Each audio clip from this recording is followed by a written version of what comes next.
¿Qué tal, muchachos? Bienvenidos sean a su clase de formación cívica y ética. Conmigo 100 caras. Hoy vamos a revisar el tema que pues está de boga en noticieros y en la sociedad misma debido a que será sometida a votación este domingo. Y estamos hablando del Poder Judicial.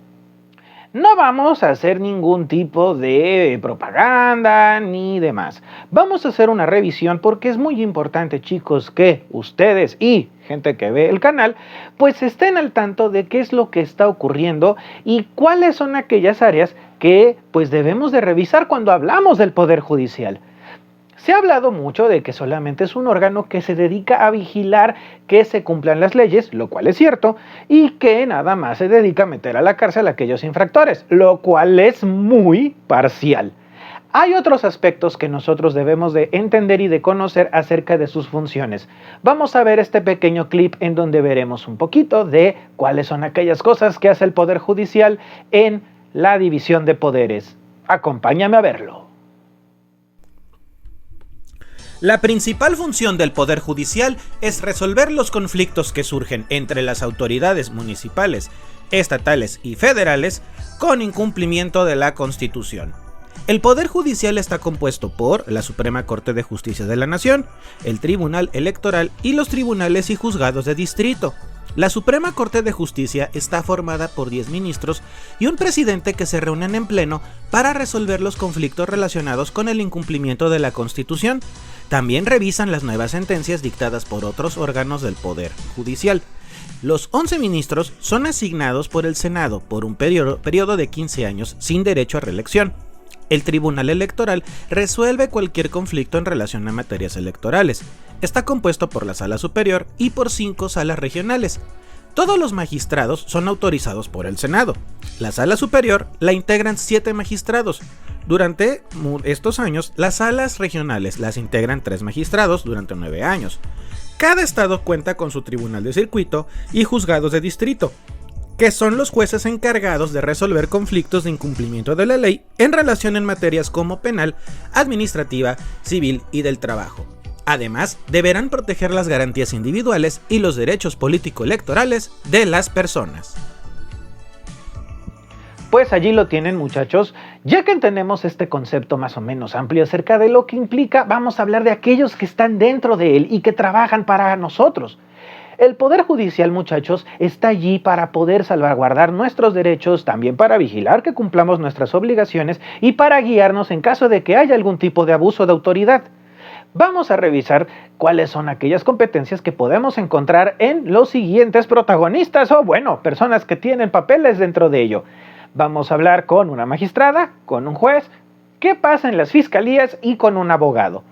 Generalmente nosotros tenemos por entendido que el abogado nos va a ayudar solamente a demandas y demás, pero ¿qué es lo que ellos hacen? Vamos a ver qué encontró Bayaceto, que se fue a entrevistar a todas estas personas y encontró los siguientes datos muy importantes. Vamos a ver primero qué nos puede decir el compañero abogado.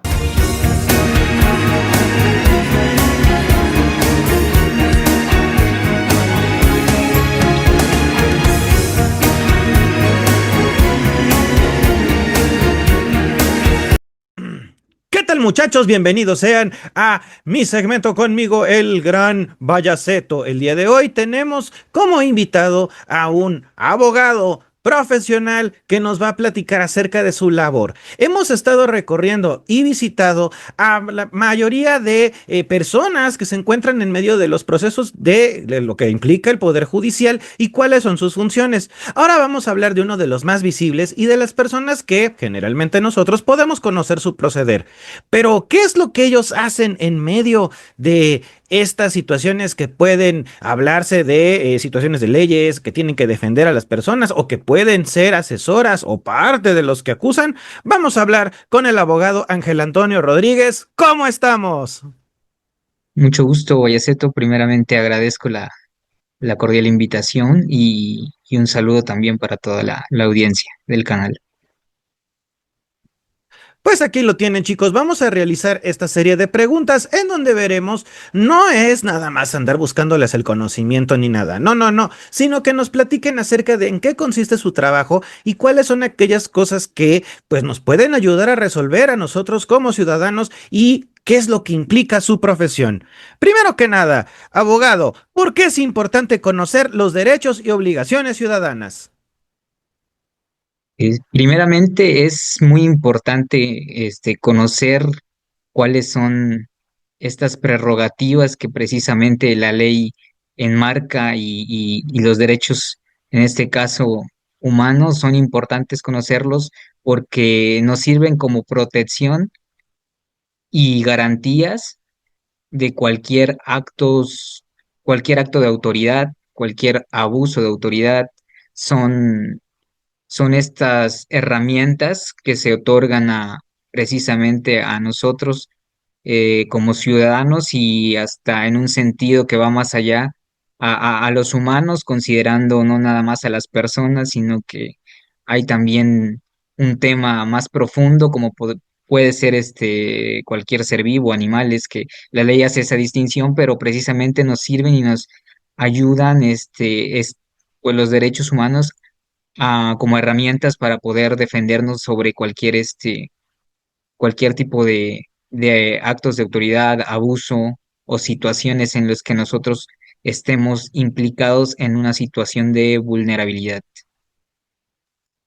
Ahora bien, ¿qué partes debemos de conocer acerca de las leyes? Primeramente, las leyes van van ordenadas en cuestión jerárquica. Entonces es importante distinguir esa parte. Cuáles son las leyes que se van derivando de una cadena, porque son como los eslabones, cada ley se va desprendiendo de diferente principio o de diferentes, por ejemplo, los derechos humanos, de ahí se van desprendiendo. Entonces las leyes se hacen conforme a un proceso evolutivo en el que la sociedad se encuentra o se va preparando para los diferentes contextos que se puedan desprender en la sociedad. Entonces, es importante primero la jerarquía, como les mencionaba, la jerarquía de las leyes, entender que la aplicación de las leyes es compleja porque presupone las diferentes ramas, porque las leyes también se enfocan por materia o por rama que la cataloga así o clasifica el derecho.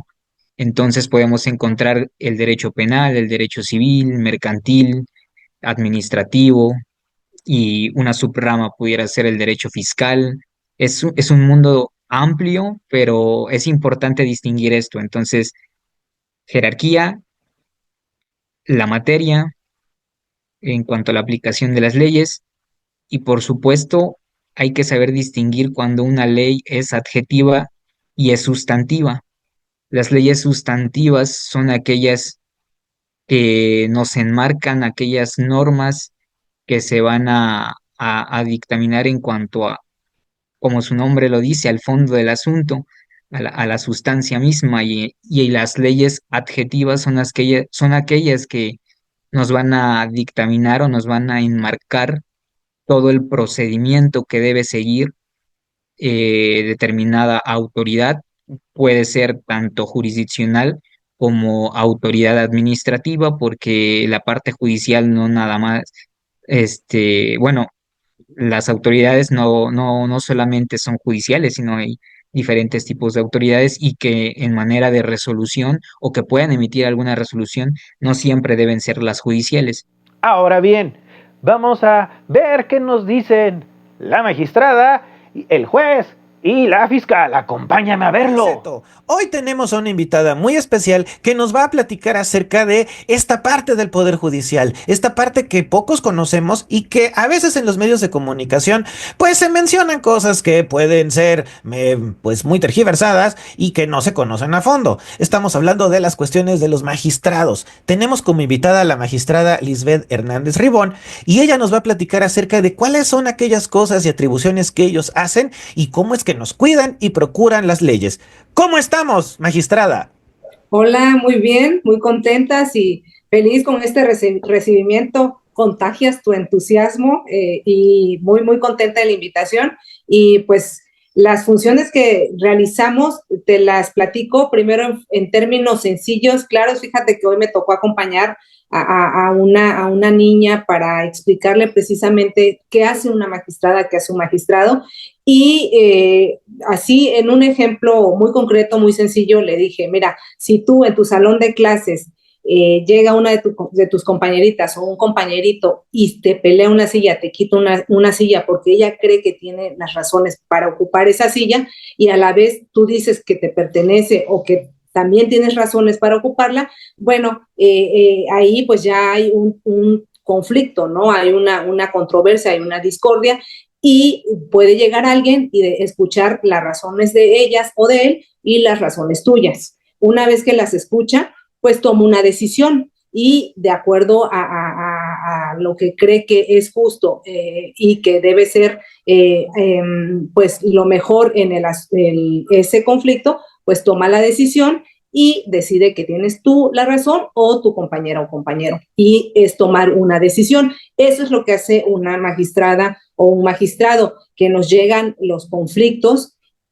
a una situación como de segunda instancia, de alzada, revisamos la decisión que toma a su vez un juez de primera instancia y vemos si es correcto o no que le haya dado la razón a una de las partes. Y eso esa decisión se le denomina sentencias. Entonces, es lo que hacemos nosotros, dictar sentencias, resolver un conflicto y pues aplicando todos los principios que tengan que ver con la impartición de justicia, escuchando evidentemente o en este caso cuando el tema es escrito, pues revisando todos los documentos, el expediente para tomar esa decisión. Entonces, lo que hace una magistrada, digamos, en esa segunda instancia, pues es emitir esa sentencia.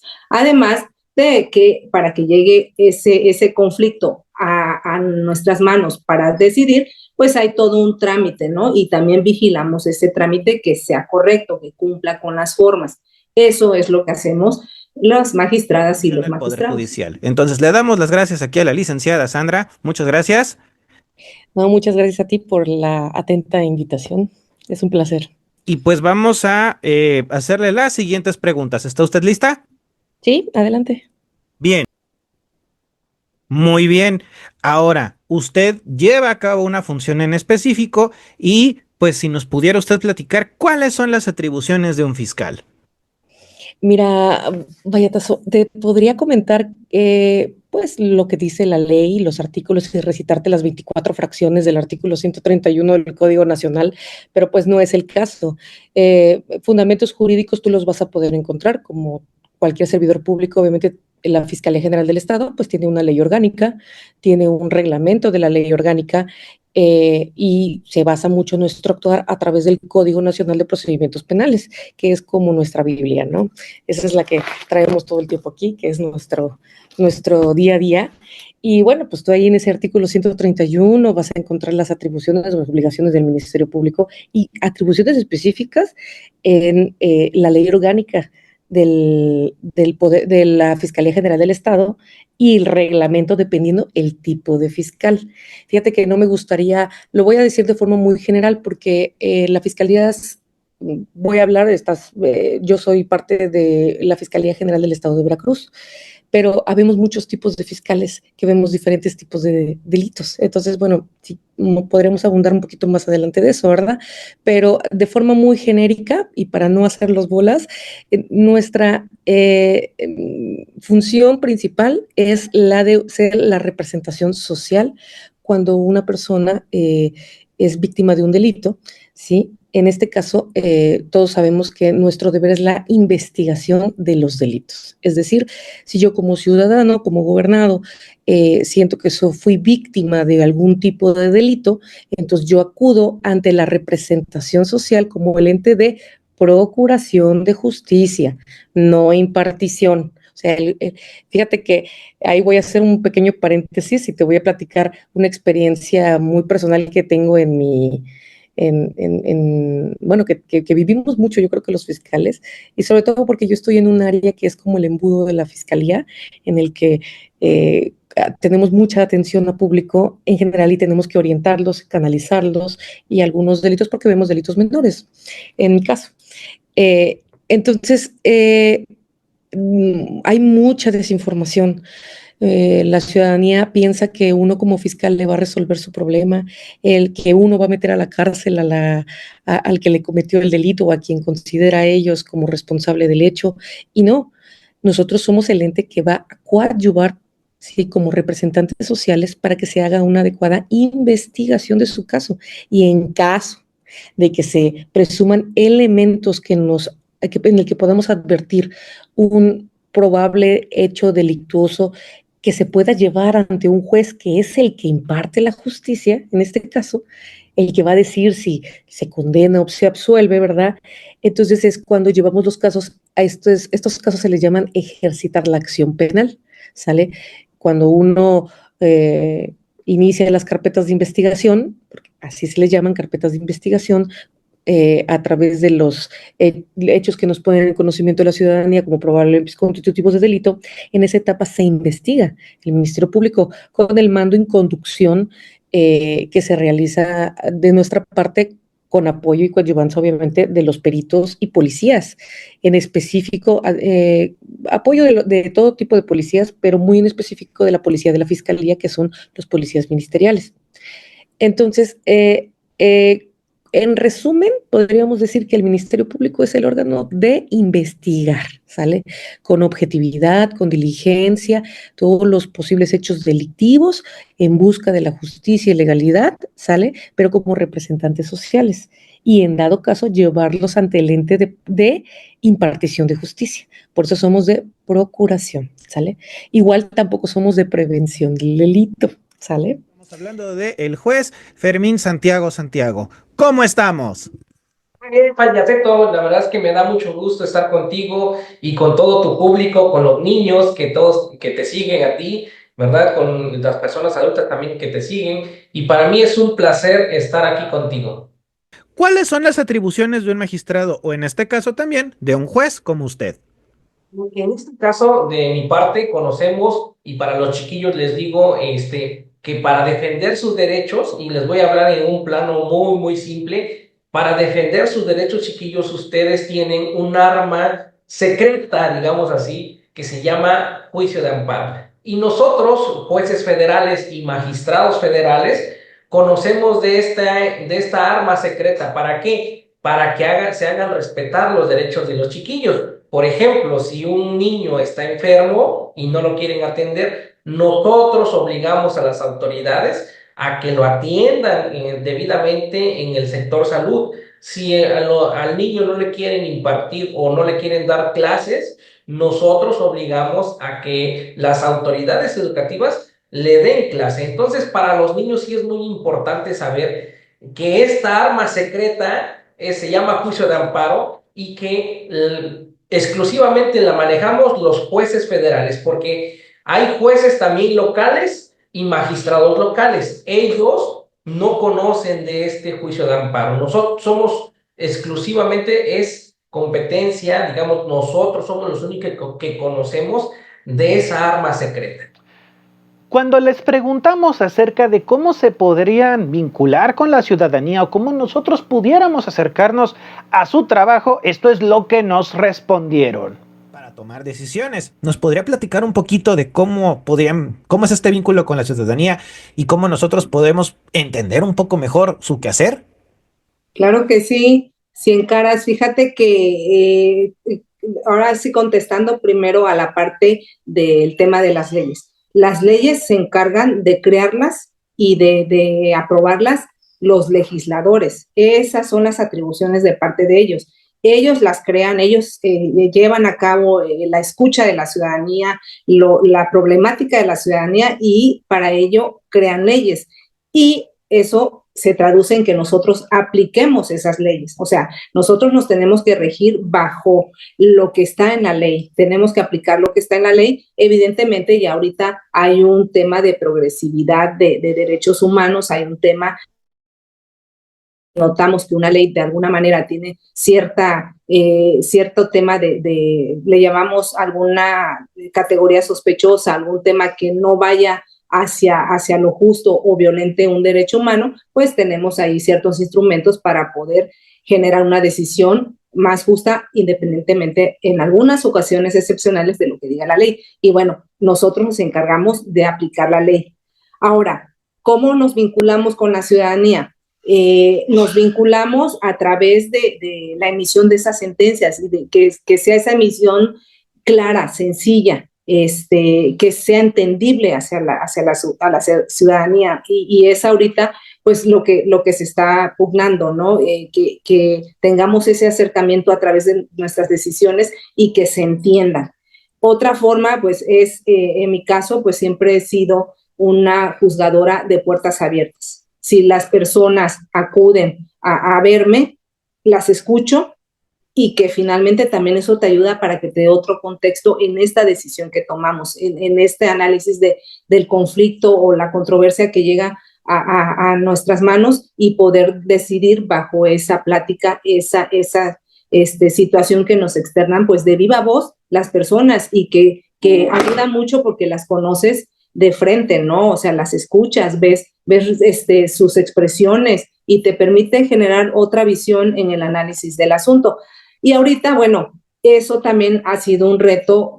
Me voy a meter en un tema que a lo mejor no fue motivo de pregunta, pero pues es lo que estamos viviendo como sociedad en la actualidad, que es el tema de la reforma judicial, y que precisamente fue una de las cuestiones que provocó, entre otras pues puntos que como todo tipo de cambio genera controversias, ese alejamiento de los juzgadores, ¿no? Ese alejamiento hacia la ciudadanía.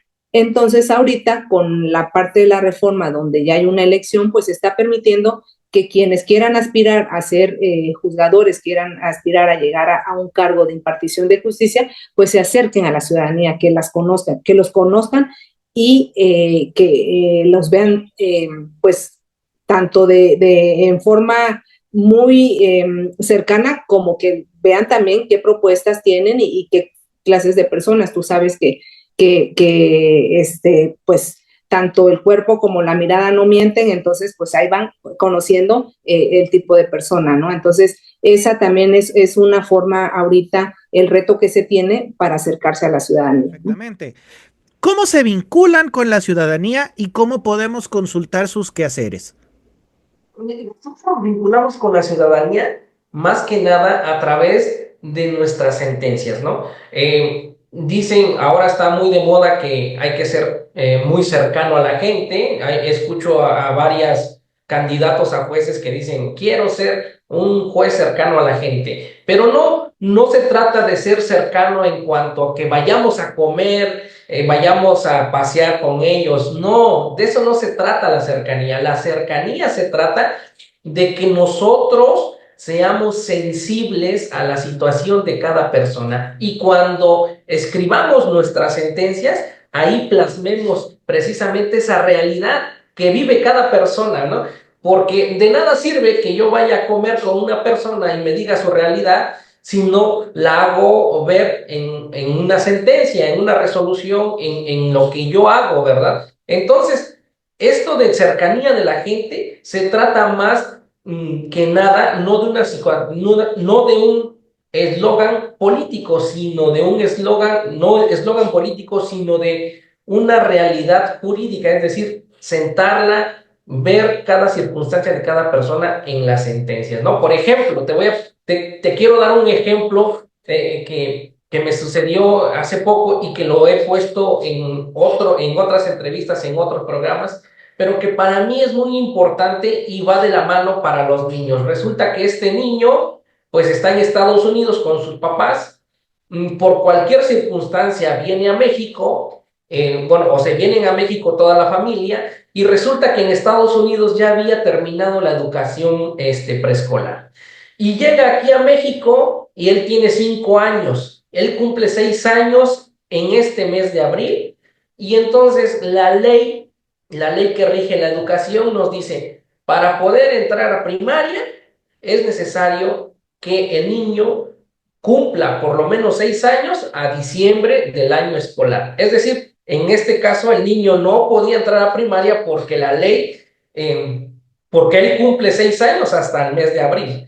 Entonces, lo que nosotros hicimos es obligar a la autoridad educativa que inscribiera al niño al primero de primaria. ¿Por qué? Porque él ya había terminado el preescolar en Estados Unidos, ¿no? Y entonces nosotros como jueces, aquí está la cercanía, aquí está la sensibilidad de un juez, que entienda la realidad, y la realidad es de que en Estados Unidos se rigen por otras normas educativas, ¿verdad? ¿Y qué culpa tiene el niño haberse sujetado a esas normas educativas y venir a México y no se las respeten, ¿no? Por decir así, esos son los ejemplos de la cercanía que tenemos, digamos, con la sociedad, una cercanía efectiva, ¿no? Hacer este tipo de resoluciones que nos pongamos en los pies o en los zapatos, mejor dicho, de la persona, ¿no? Pero no se vayan con ese eslogan político de que quiero ser un juez cercano a la sociedad. Sí, pero no es un juez cercano a la sociedad mediante sus sentencias, no mediante que vayamos a comer, hagamos una fiesta. No, eso no es una cercanía con la Ahora sociedad. bien, ¿ustedes cómo se vinculan con la ciudadanía y cómo podríamos nosotros consultar su labor? Híjole, bueno, con la vinculación con la ciudadanía, en primer momento, cuando se tiene el contacto a través de las denuncias y querellas que interpone la ciudadanía, son directas. Es decir, si yo quiero presentar mi denuncia o mi querella porque soy víctima del delito, yo acudo a las diferentes sedes de la Fiscalía General del Estado de Veracruz, que se encuentran en los diferentes distritos judiciales de acuerdo al mapa, ¿verdad?, de nuestro querido estado, ¿verdad? Y acudo al punto en donde yo, en teoría, tengo que exponer mi caso. Y bueno, el hecho que yo considero, ¿verdad?, constitutivo del delito que estoy sufriendo, ¿sí?, como víctima. Y esto puede ser a través de vía oral, ¿sí?, que le llamamos nosotros comparecencias, o por escrito.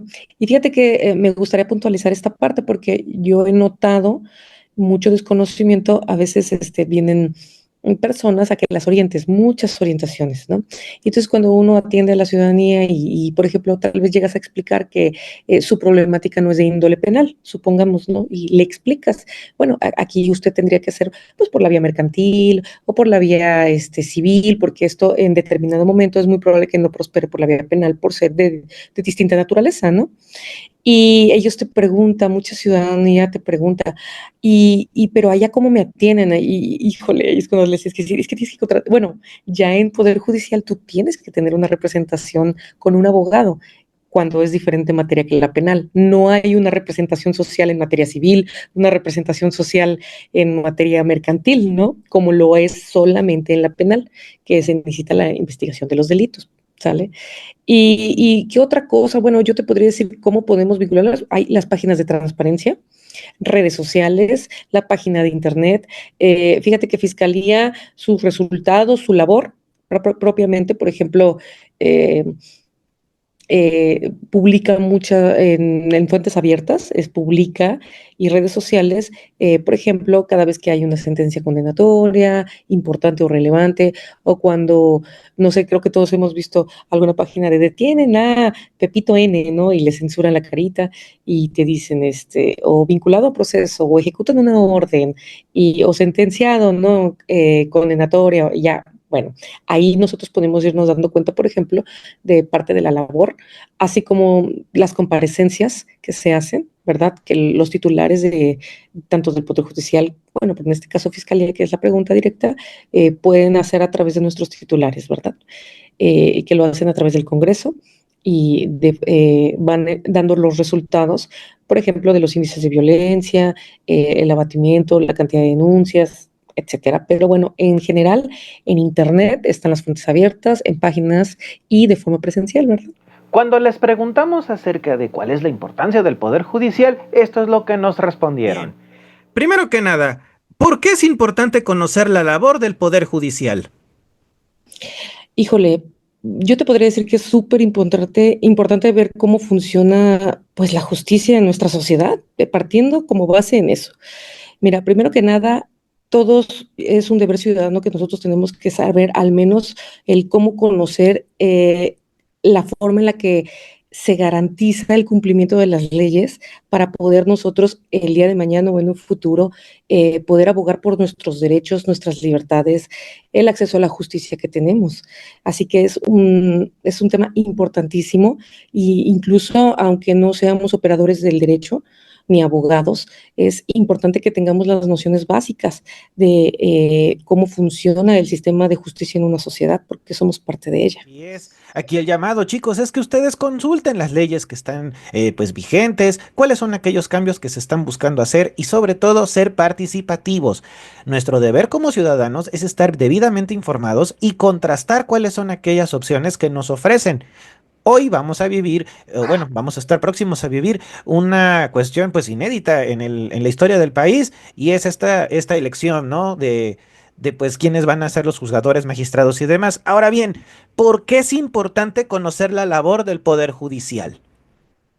Muy importante porque pues es parte de los pilares de nuestro Estado, ¿no? Es uno de los tres poderes que existen en nuestro Estado y sin una debida impartición de justicia, pues digamos que esos pilares pueden, ese pilar puede debilitarse algo, ¿no? Entonces, es necesario, es relevante y fundamental esa labor del Poder Judicial y que precisamente haya personas que se encarguen quienes se encarguen de realizarla, pues que tengan esos conocimientos y esa preparación para poder llevar a cabo esa labor. Como bien decías ahorita, México vive un momento histórico inédito, es la primera vez que se eligen a los impartidores de justicia y sí, es muy, muy necesario que los jóvenes estén informados, que sepan qué está pasando, que sepan que van a ejercer un derecho para que puedan elegir a sus jueces y magistrados.